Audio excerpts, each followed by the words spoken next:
to episode 104 of the ITSM crowd. We're continuing our evolution of service management series, and we've called this one the next generation. So we did a couple of episodes a while back looking at people who were starting their careers in service management, and today we're going to talk to Joshua, who's got some really inspirational stuff to share about the work that he does, and also look at how he ended up working in the IT space as well. So Joshua, I guess we'll kick off by just asking you to introduce yourself. So pleased to be on the platform. For those that don't know, my name is Josh. I'm 20 years old. I'll actually be 21 in 3 days. I am by trade, I'm a software developer. I've been working commercially as a software developer for the last 12 months. And on the side of that, I'm also the founder of CodeSuite, which is basically a digital platform where we educate people first on learning how to code. We also create informative videos on encouraging people to get into technology, staying motivated and committed, as well to learning how to code. And we also have school workshops and projects where we get the next generation involved in the new move of technology as well. Fantastic. So I can see we've got a couple of people watching us live. Great that you could be with us, because we switched this at the last minute. Josh got a notification from his ISP that they were going to be cutting his service, which is never a good thing when you're trying to do some live content. So we've moved this. But if you're watching us live and you've got questions or comments that you want to share with Josh, by all means, please do put them into the YouTube comments. We can bring them up on screen and we can chat about them during the episode. So really keen to dig into CodeSuite, but I guess first just tell us a little bit about you and how you got into IT. Were you always interested in technology from a young age? That's a really good question, because that's also the reason why I was motivated to start doing what I'm doing with CodeSuite, because I have always done IT as a subject at school since the age of 11, 12. But the way I was motivated to actually get involved in technology was actually through my dad, not because of what I was shown in school. So what happened is, one day, around about this point, I was in year 10. So we're talking, I'm 13, 14 years old. And one point, my dad just comes home one day, suddenly bursts into my room. And he's like, "What are you doing?" I was like, "I'm just on my phone." Then I was like, I got to show you this new YouTube channel. And it's this programmer. He's basically teaching people how to code in Excel. So in Microsoft Excel, there's a backend language behind it, which allows you to automate few processes of your spreadsheets. Now, him being a data analyst at the time, working a lot with Excel, that was like a new magical tool for him. And obviously his manager was basically mentoring him to become better at that language. Now, his mindset was, obviously, him being at his age, he saw it best to also bring me on board, because I was so young, with a lot of potential, a lot of years ahead of me. I have potential to basically pick it up and become really good at it. So he brought me in under his wing, and he basically said, "Listen, I want you to watch these videos, get involved, get intrigued about it, get excited about it." But it's his level of thrill that basically excited me, because as a kid, when you're always made to feel like there's the next big thing that's coming out and you're not involved in it, you feel left out, even if you don't really know much about it. You want to just get involved, just so you can be like, "Okay, what is this that I don't know about, which I could become really good at?" So started to take it more seriously, started dedicating time to basically learn the fundamentals of how to code, basically. And after that, I applied what I learned in my GCSE projects in year 11. And it actually helped me get an A. Now, from that point, I came to realize that I'm actually pretty good at this skill called coding. But I didn't know what somebody who knows how to code is referred to as in terms of profession. Because I always knew, if you do medicine, you become a doctor. If you do mechanical engineering, you become a mechanic and you have your own garage. But someone who knows how to code, what do you call that person? And I never knew. I was never even informed about it. Even in school, it was kind of the same old traditional theory. But when it came to programming, I was never really exposed to it at the scale I would have liked. Mm-hmm. So, but from that point, the level of excitement my dad had for coding and programming, it made me feel like I'm missing out. I just have to get involved. And on the side, I started building projects, small computer games as well. Small projects here and there. I built a digital calculator as well. That was my prize. Wow. Yeah, just like small projects on the side to entertain the skill and basically keep me acquainted with it. And then once I got into college, I picked IT again. At that point, there was a bit more programming involved, so I started to do a bit more. Then at university, I picked computer science, where I'm at now. And then after my first 2 years, I then decided to go on an industrial placement, which is basically a one apprenticeship. Yep. You basically apply your skills in a commercial environment. Yeah, from then on, I never looked back. But that's what motivated me to then start CodeSuite, because to me it was like, okay, wait, I'm going to school and I'm learning about IT, but it's someone from outside who's actually encouraged me to look into it a bit more. That's when I felt like maybe we could start thinking about how we can change the way we educate our kids. Because with kids, always remember, with kids, it's a bait fish. Just dangle the bait in front of their eyes and they'll run up. But you need to know, like, what are they attracted to, Yeah. And that is what I then realized needs to change.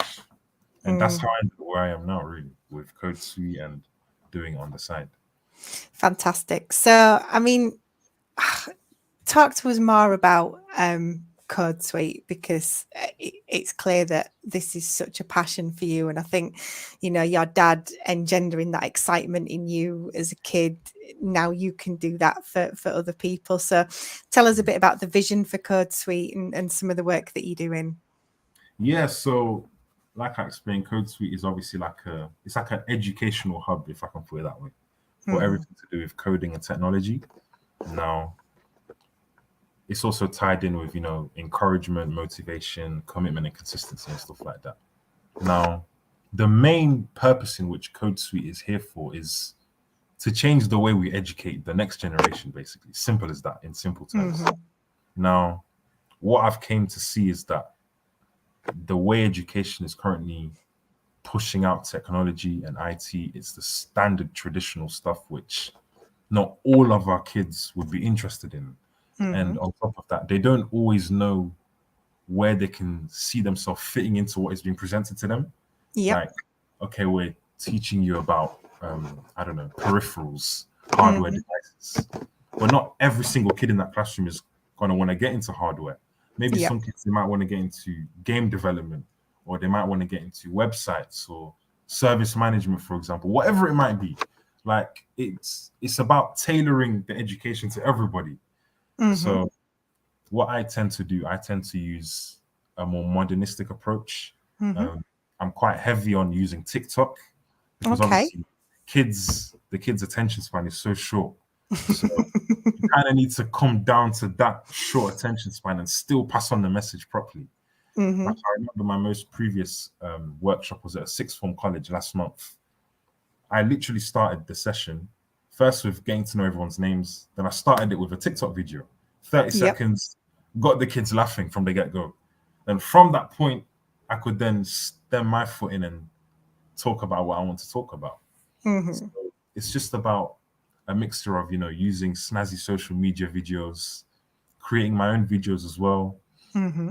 Also, obviously, baitfish, especially for the young boys around 12, 13, showing them cool games I've developed as well. For the girls, showing them Instagram influences.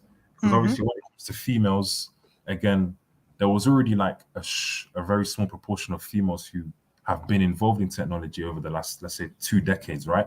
Yeah. Now, the way I appeal to girls of this generation, because obviously girls are always on Instagram, I showed them the tech influencers who are on Instagram and TikTok as well, who they would like to appeal after. They still like, take that whole pretty notion, but at the same time mixing it with technology. And it's just nice to see how they mix and match all of that together. Then you can merge it into one session and feed it to the kids, and they genuinely engage. So the way I see it is, be on the platforms that the kids are on, but pass the same message. Does that make Yep. sense?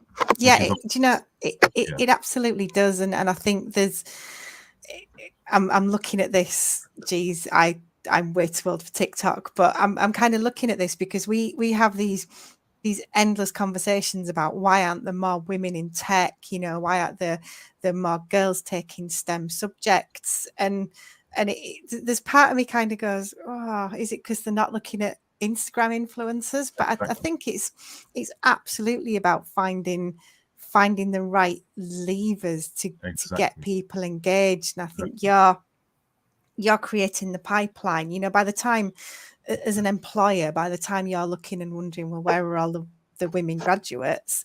It's too late, because you've got to catch them at that young age. For Exactly.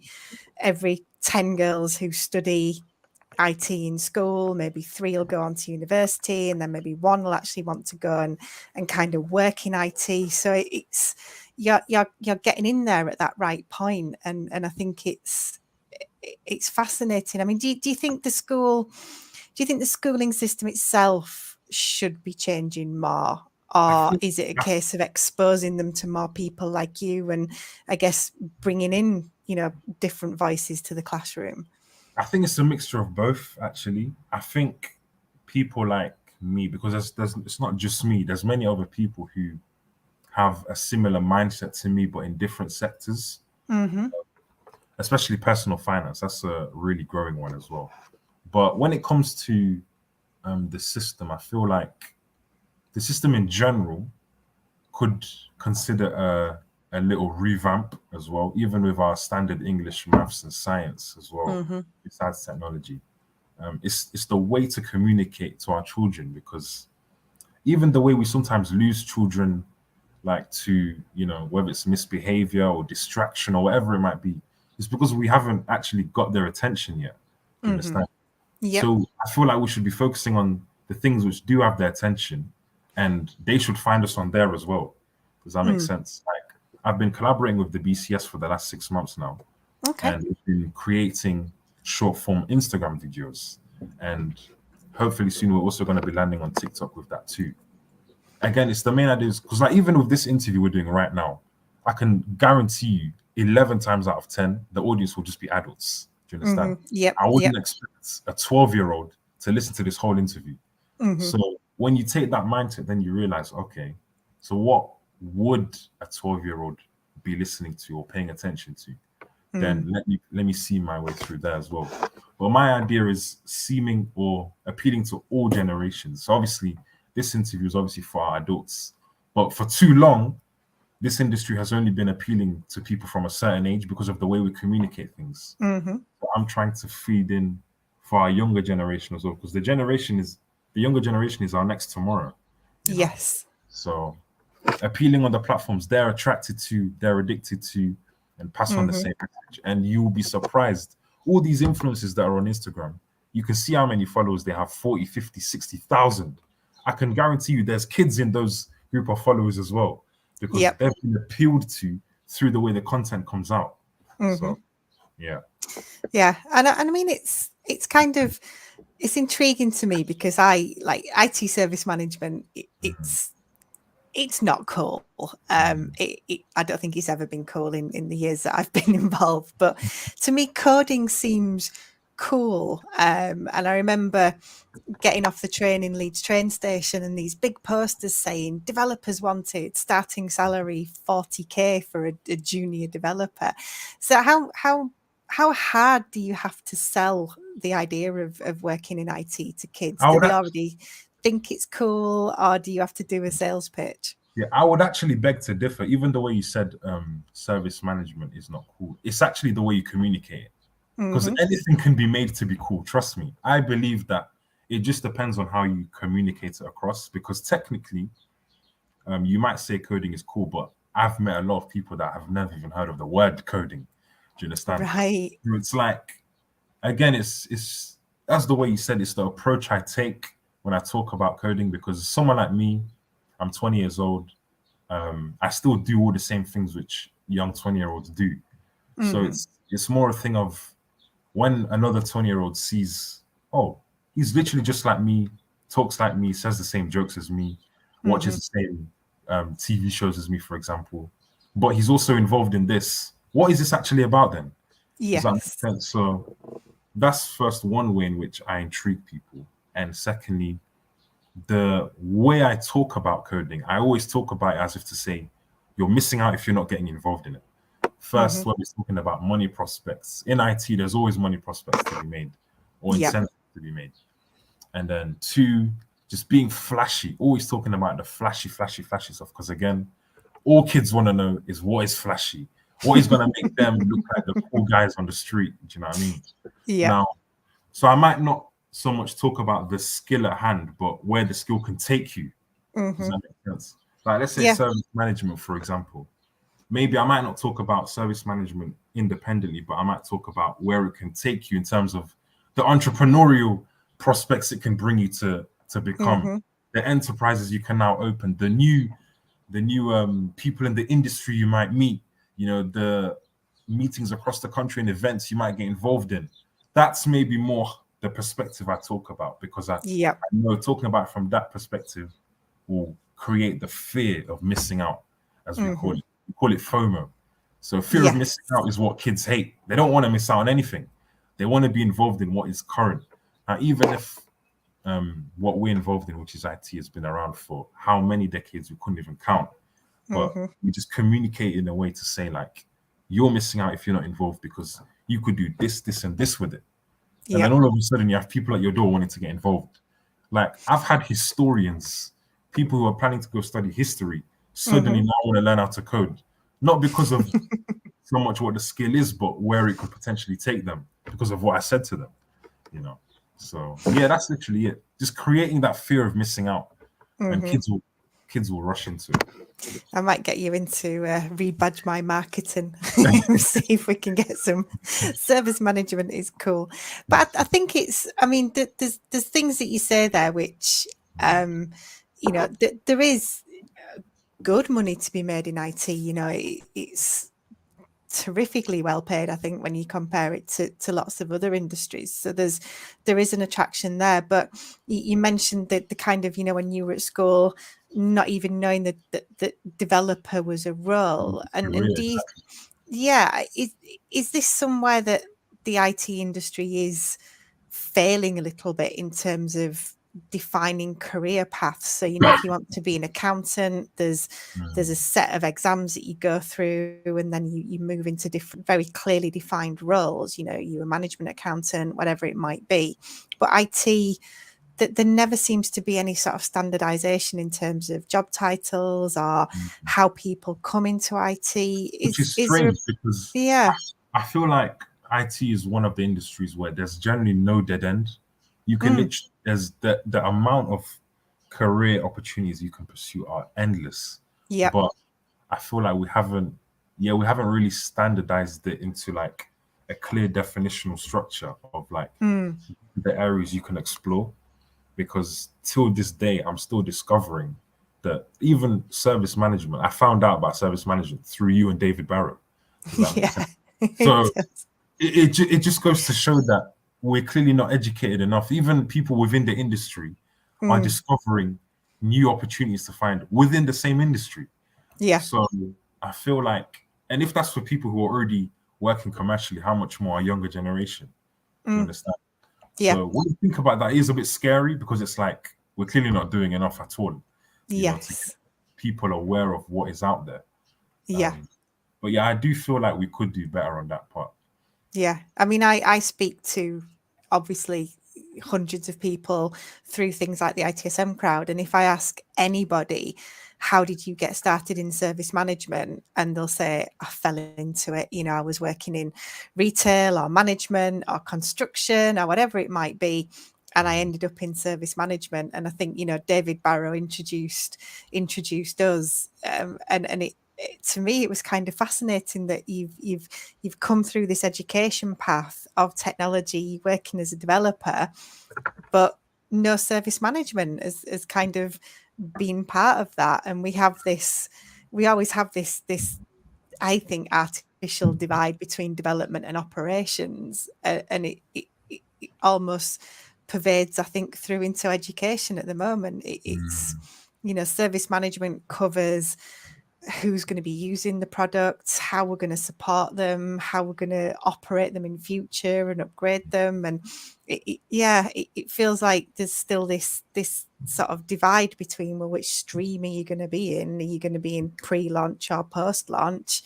And if we don't necessarily get the right information, it must be really challenging for the kids.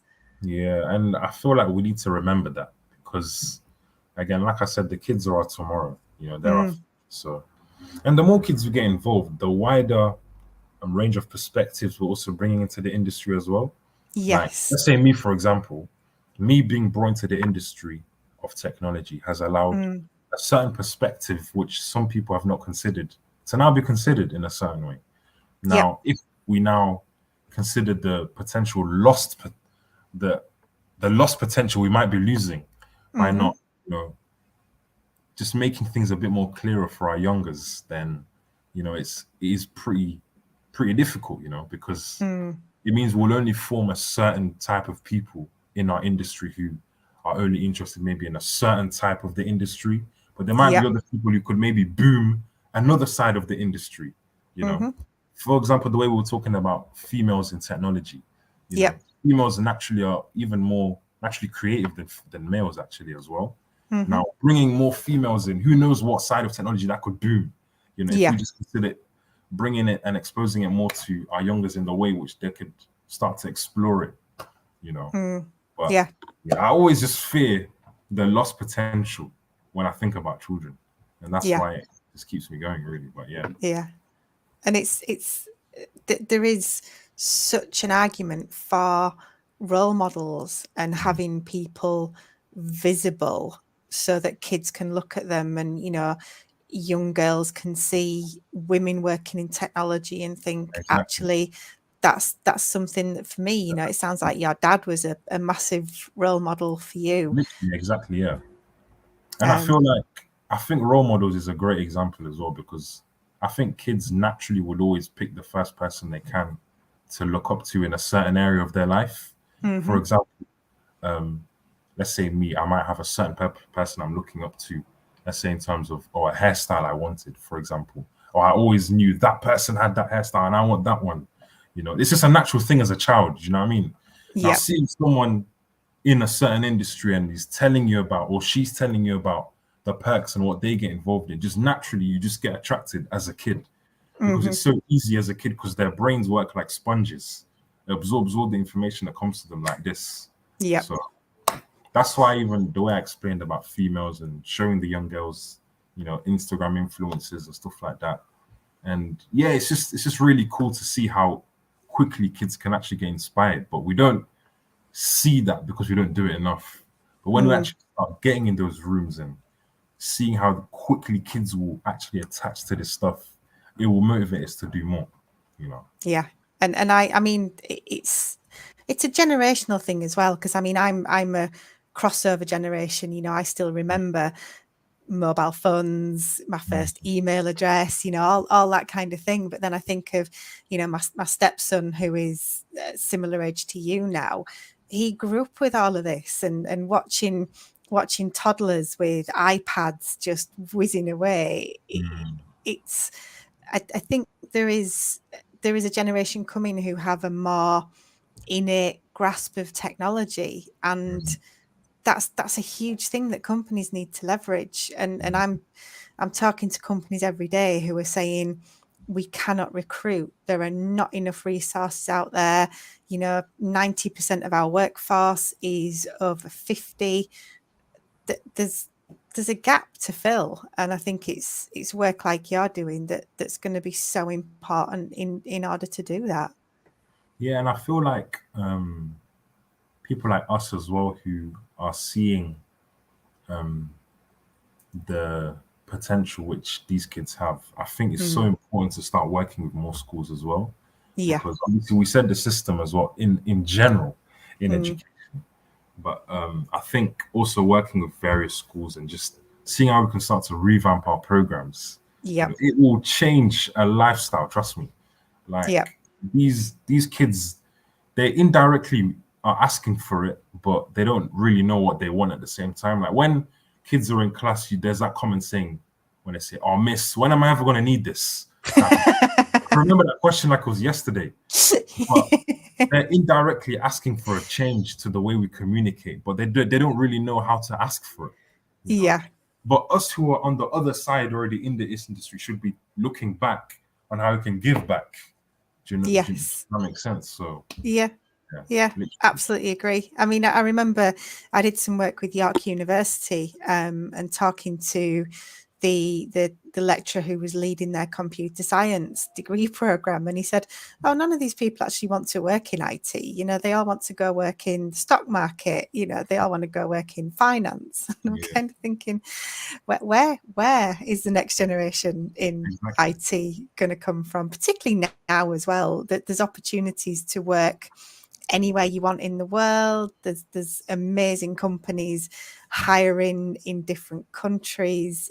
Like you said, it's a career without limits, and the opportunities it affords people are just phenomenal. So I think what you're doing is wonderful, and I hope you get to see the results of that as well, and you get to see the kids that you've worked with actually going on to university and into IT careers and keeping in touch with you and feeding back. And I think that's the proudest moment as well.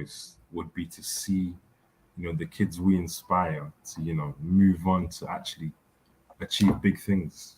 Mm-hmm. It's- Yep. Each and every single person, I always say, has their own way of writing a story. Now, Yep. this whole industry of technology is like a book, and then Mm-hmm. each person who gets involved is an independent story writer. So, it will be nice to just see the different experiences and opportunities people pursue just because we found a way to educate them correctly. Mm-hmm. Because what we're educating them is fine, but Yep. it's how we do it that's the problem. Yep. Like I said, with kids, all they want is bait fish. Like, what is Mm-hmm. the best thing, the next flashiest thing? You know, give them things that are going to appeal to the eyes in the way you present it. Like I said, the way my dad presented to me coding, I had seen coding before, but the way it was communicated when I compare my teacher with my dad had Mm-hmm. more thrill, excitement. He had more Yes. long-termistic vision in terms of where coding can also take me. And I Mm-hmm. was like, no, it has to be this, it has to be this, you know. And then next thing you know, I'm full head and toes into it. You know? Yeah, literally. So we're coming to the end of our time. I mean, it has been an absolute pleasure talking to you.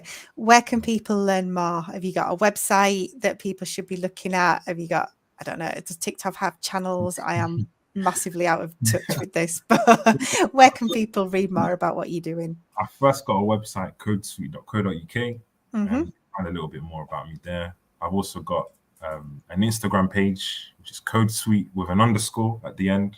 Mm-hmm.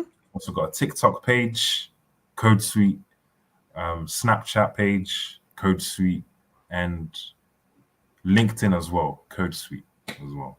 Fantastic. And are Find you me. looking for people to get involved as well? If we've got people who actually want to give some time, Yeah, um, whoever's interested in pushing this whole idea forward, the next generation, educating our young kids, finding more ways and methods in which we can appeal to our young ones. I'm all ears really of whoever wants to get involved. awesome. Thank you. So our next episode is going to be in September. It's September the 5th at 10 a.m. BST. And our guests, we've got Simone Moore and Sophie Hussey. We're going to be talking about leadership, the challenges of leadership, the shift to home working and hybrid working, and what that means for leadership as well. So that's going to be a brilliant episode if you can join us for that one too. But for today, huge thank you to you, Josh. Amazing to hear about what you're doing. Astonishing to learn that computer science doesn't include any service management. But I think it's brilliant that you're bringing that next generation into IT, and I think what you're doing is really important, and it's just so good to hear about it. So thank you for being with us today. No, I appreciate the time spent here, and yeah, looking forward to pushing this idea forward with many more people who would be interested in, seeing a change in the way we communicate to our children. Good stuff. Thank you so much. And to everybody who's watching, we will see you on the next episode of the ITSM Crowd. Bye. Cheers. Bye-bye.